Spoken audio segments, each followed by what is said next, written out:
So, I think now we are on stanza number 98, and now discussing the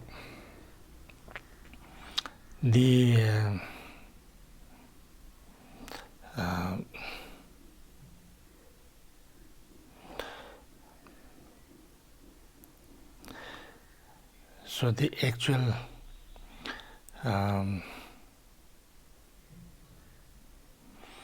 since there is no subject for sensation, so the subject, and sensation too lacks all existence, how is craving not arrested when all this is clearly understood? This usually talking about they say it's the result, the subject for sensation, we discussed this before when we talk about the self. If there is nothing called self, then who is it that is making this, experiencing the sensation, the subject of sensation? And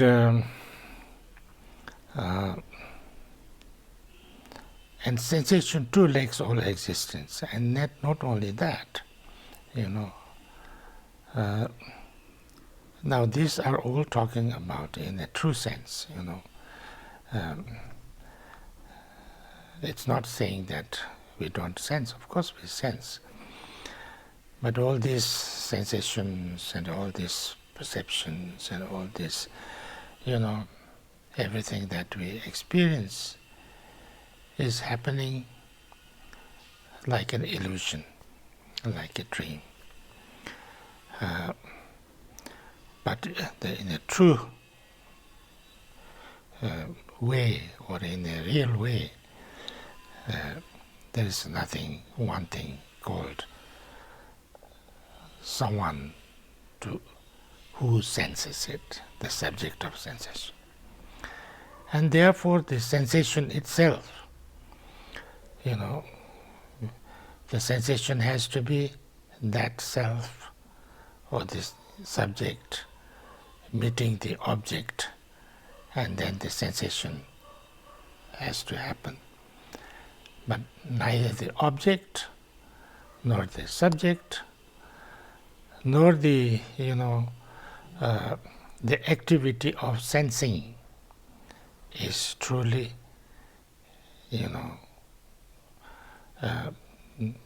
truly existing. We cannot find them. So lacks also existence. So when this is the way it is, although we don't understand it, we don't know how, we feel that I am truly there. We feel that there is out there, object of sensation, truly there, whether it's pain or pleasure or happiness or unhappiness. And we feel that this sensation we are feeling or experiencing is something truly real and existing on its own, and therefore our craving to have more of the sensations that we like, and craving for less of the sensations we feel is not nice, and because of that craving, then we run around all the time, after things that we desire, and we run away, from all the things that we feel, and that creates the samsara, and that samsara is based on a delusion that we kind of coming out of our own imputation, the wrong way of saying, and getting so much habituated and kind of become totally kind of intoxicated or with that, so that we cannot get rid of. So when we deeply understand this, if we can deeply understand this, then and see how this is happening, how we are deluded, and how everything is our own kind of imposition and and things like that, then why our craving cannot be arrested or cannot be stopped. Our craving will naturally become less, and if we get very clear about that, then there would be no need for any craving. So we would understand it very clearly. So therefore, the craving can be stopped. Craving can transform. And if craving can transform, then then the sensation can transform, and then all the other things, and then our delusion, our ignorance can be transformed, and then that's the wisdom can awaken, and we can be liberated from samsara. So this is something how one gets liberated. So I'll read out this Kanse sorbo nga mechi sorwa on yopa mayimpa tetse nekam dantone sepa jishal dominchurus. Tongwa na repanyo malam jinti danyichi.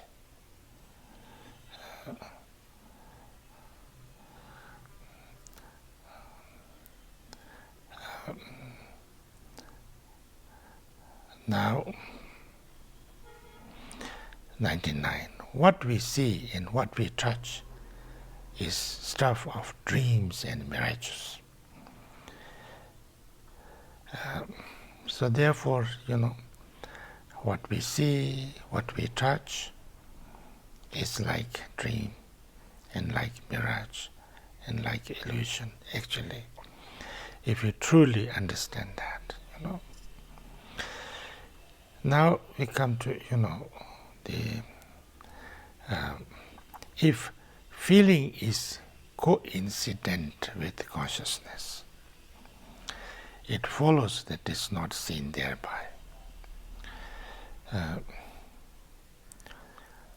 Now, how does, from the there are slightly different commentaries, comment in slightly different ways, but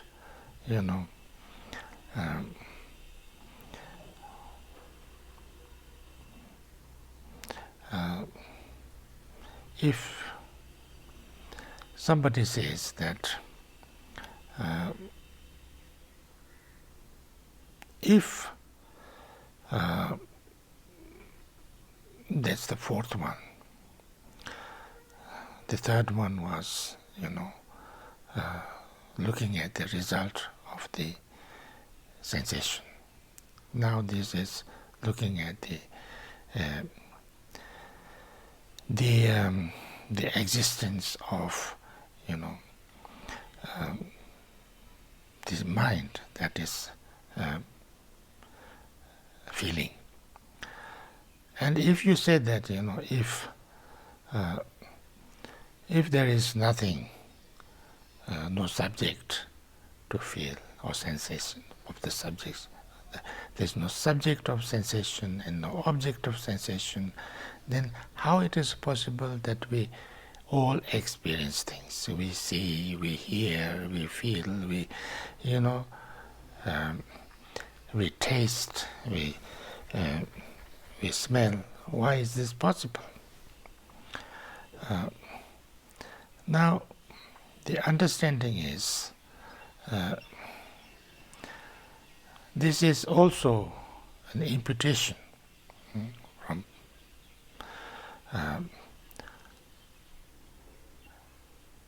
what we see and what we touch is stuff of dreams and mirages.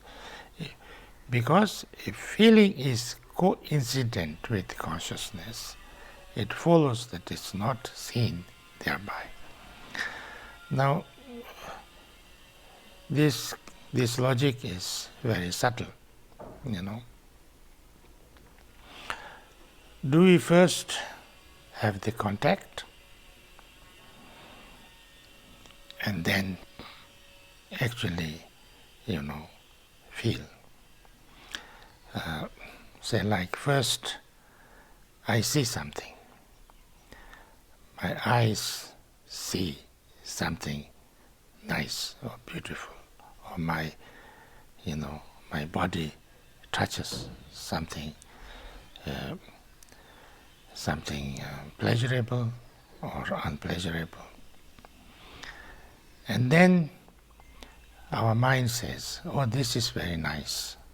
Our consciousness, this is nice, this is good, this is what I like. Now these two, does it come exactly the same time or one after another?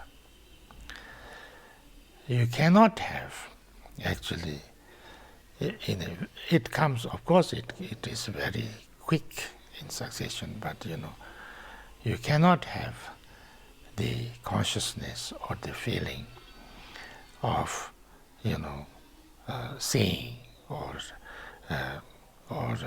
touching or feeling without having touched. So therefore, when this consciousness comes that this is what I see is nice, what I see is not nice, then that's talking about past. So therefore, whenever we say that this is a good feeling, this is kind of a nice touch or unpleasant touch or nice view or unpleasant view or whatever, we are actually always referring to the past, because it's talking about what it's a memory. So therefore, if feeling is coincident with consciousness, it follows it's not seen thereby. It doesn't happen together, because what happens together cannot be felt. If you just see it immediately, or before seeing, or at the very moment of seeing, because everything is in moments. So that moment of saying, I cannot say, this. We are talking about the moment by moment. This moment of saying, then, then comes the idea or the concept or the feeling. It was nice, or it was good, or it was not good. So therefore, when the mind or the thought of this is nice comes, that actual experience of saying is gone. So therefore, it doesn't happen together. sensations without consciousness, it follows that it's not seen. If the one arises first, the other after, memory occurs and not direct sensation. If that's the case, then whenever we say it was good or it was not good, I experienced this, I saw a nice thing, I felt a nice thing, I felt a painful thing. It's always about the past. So it's always talking about memory and not the direct experience. Direct experience cannot be actually captured by our consciousness. The consciousness can only catch next moment when. But we think, we feel it is the same moment because the next moment is coming. This moment of seeing, and the next moment of seeing, and then when that is going on, then our mind is saying that, talking about actually the past experience, and then think this is the same thing I'm thinking. But actually, if you look at moment by moment, we never have the direct sensation, So therefore, sensation is without perception of itself, and likewise by another, it's not perceived. So sensation, when it actually happens, it's the first moment of sensation is therefore it's called, dome. It's not with concepts. It's conception, free of concept, because just seeing, like a camera, first shot, and then second moment or next comes, oh, this I see, and so therefore the sensation or the consciousness comes the next, and therefore all the concepts, all the feelings, all the and then comes that's what I saw was nice, what I saw was not nice, and things like that. So therefore there is never really truly together happens.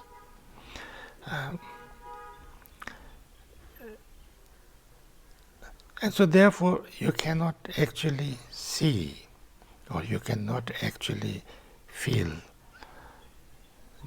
that direct perception. And when we are feeling and we are thinking or we are conceiving, it's always about the past. So it's only a memory. And so if everything that we experience is a memory,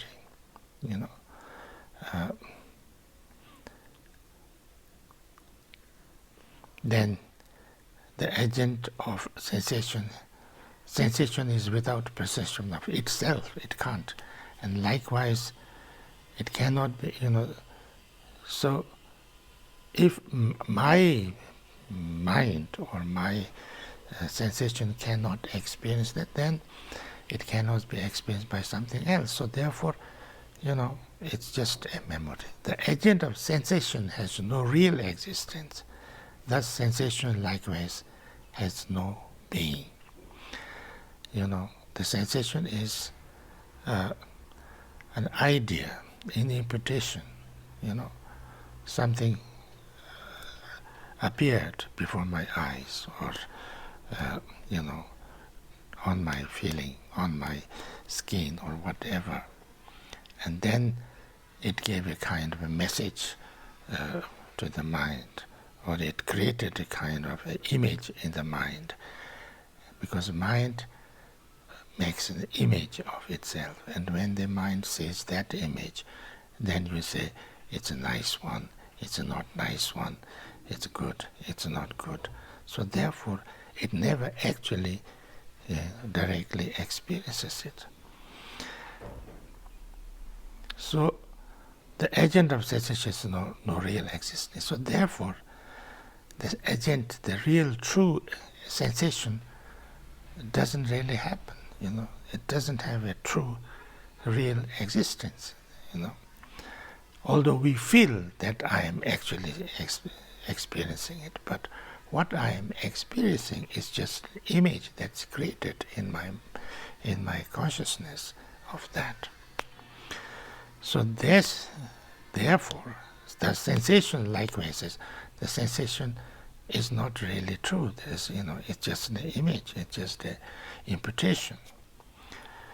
So therefore, when we deeply understand this, the process of how we experience things, what damage, therefore, can sensation do to it, this aggregated deprive of self, then we understand that all sensations, all feelings are imputations, are kind of created with our own habitual tendencies and imputations and illusions and kind of with all this kind of delusions and things like that, and then we think it's very real, it's very true, it's completely like that, and therefore we create all this suffering and pain and things like that. But in actual reality, there's nothing truly existing, like there's like this 5 aggregates. There's nothing called real self, and there is nothing called truly existing thing as sensation too. So therefore it is free from there is free from self.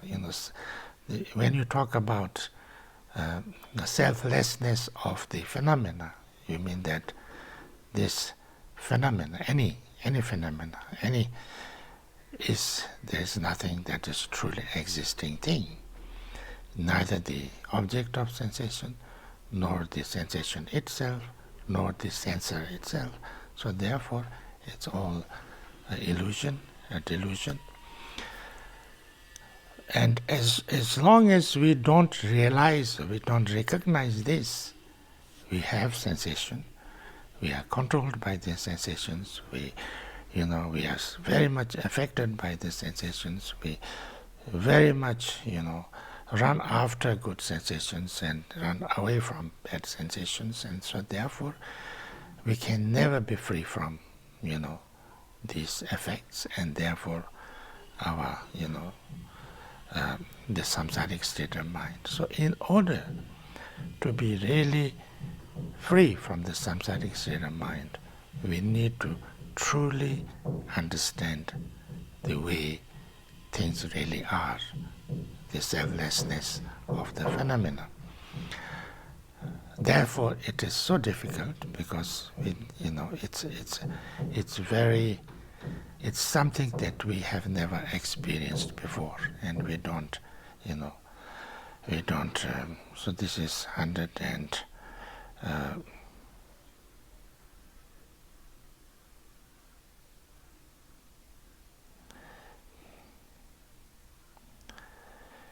It is not in the body, yet is nowhere else. It does not merge with it, nor stand apart. Something such as this does not exist, not even slightly. Beings by their nature are beyond the reach of suffering. So if you really understand this way, that sensation is not in the body, truly, but not anywhere else also. It does not merge with it, nor stand apart. The sensation is not merged with the mind or the body, but neither is away from it. The mind is not merged with the body. Something such, there's just, there is nothing really truly existing, and So when you deeply understand this, then you can be free from suffering, because you know that suffering is an illusion. So this 103, so we'll stop here, but before that we will read the Tibetan section.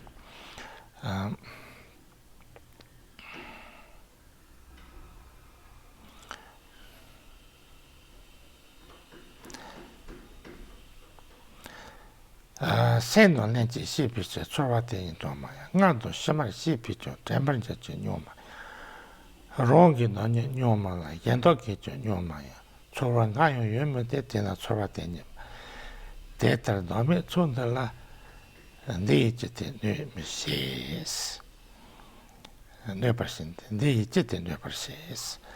So that's up to the, that's the,